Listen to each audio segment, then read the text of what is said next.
गुरु भक्ति योग। पवित्र शास्त्रों का गुण रहस्य और प्राचीन सिद्धांतों का अर्थ केवल पुस्तकें पढ़ने से या पांडित्यपूर्ण भाषण सुनने से समझ में नहीं आता। जो भाग्यशाली शिष्य गुरु के साथ आजीवन रहकर उनकी सेवा करते हैं और गुरु के प्रति आदर तथा भक्ति भाव रखते हैं, उनको तत्त्वमसि अहम ब्रह्मास्मि सर्वम खल्विदं ब्रह्म अयम आत्मा ब्रह्म आदि उपनिषदों के कथन अच्छी तरह समझ में आते हैं और उनके अर्थ का साक्षात्कार होता है। गुरु कृपा आत्मा का अंतर्दर्शन कराती है। गुरु कृपा से जीवन का मर्म समझ में आता है।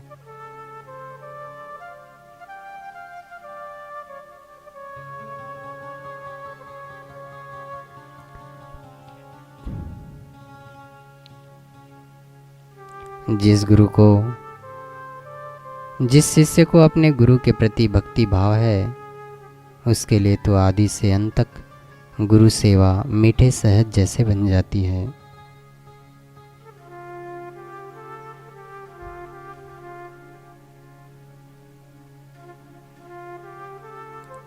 सद्गुरु संसार से उपराम हो और ब्रह्म में विराजमान हो।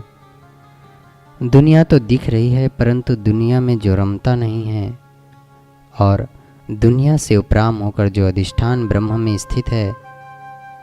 यदि गुरु दुनिया के धंधों में व्यस्त हैं तो भी और यदि समाधि में बैठे रहें तो भी दोनों दशाओं में वे जिज्ञासु के मतलब के नहीं हैं, क्योंकि उन्हें उपदेश का अवकाश ही नहीं है। जो गुरु हैं वे जागते हुए हों और कहीं रमते ना हो, ऐसे होने चाहिए।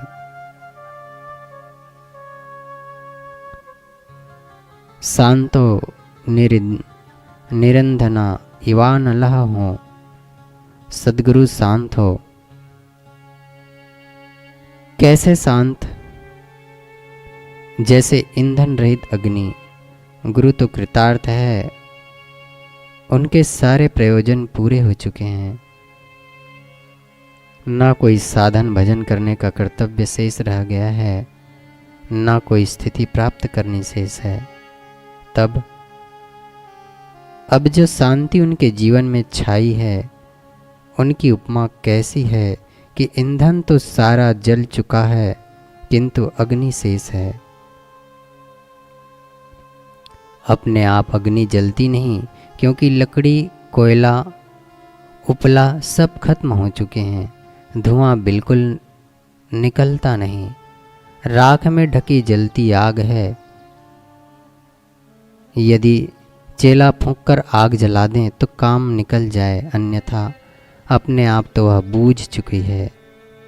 यह शिष्य की मुमुक्षा जिज्ञासा है कि वह बूझती आग को भी प्रज्वलित करके प्रकाश कर लें और तत्व ज्ञान प्राप्त कर लें। इस अर्थ में गुरु शांत होते हैं।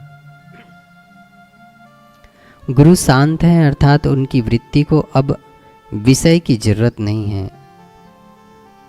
गुरु से यह कहना है कि हे सद्गुरु जी, आप अपने आप जो हमारे हित में हो वह उपदेश दे दो, ठीक नहीं है।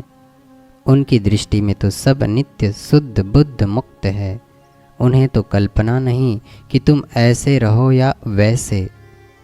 वे तो जानते हैं कि तुम मुक्त ही हो जब तुम अपने में अज्ञान, दुख, जड़ता, बद्धता का अनुभव करते हो। गुरु से निवेदन करोगी कि वे तुम्हें उनसे बचाए, तब वे तुमसे कहेंगे, अरे नहीं, तुम तो साक्षात ब्रह्म हो।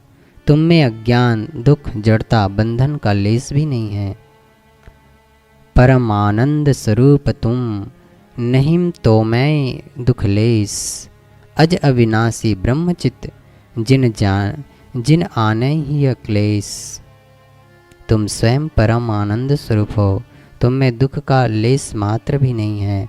न तुम्हारा जन्म होगा न मरण, परंतु तुम तो केवल चेतन ब्रह्म हो।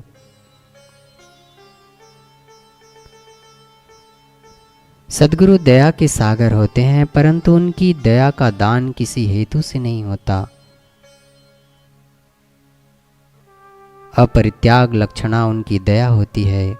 उनकी दृष्टि में तो सभी अपने ही स्वरूप होते हैं। वे किसी के कोई गुण क्रिया से प्रभावित होकर उसके प्रति अपनी दयालुता नहीं प्रकट करते। शिष्य के बड़प्पन से गुरु का क्या लेना देना है।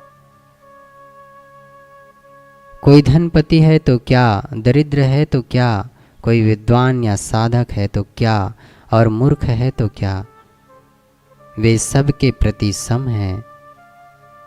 जो भी उनसे प्रेम करते हैं उनके प्रति उनकी अकारण दया बरस पड़ती है। हे गुरुदेव, आप शरणागत बंधु हो।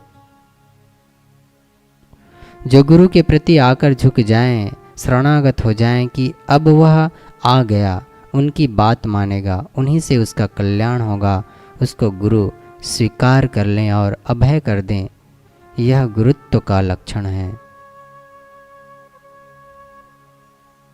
यदि ऐसे गुरु प्राप्त हो जाएं, तब क्या करें। विनय से उनकी सेवा करें और उनके प्रति प्रेम करें। उनमें द्वेष बुद्धि न करें और उनके महत्व को हृदयगम करके उनसे ही अपने कल्याण की आशा करें। इस प्रकार सेवा और भक्ति से गुरु को अपने अनुकूल बनाएं।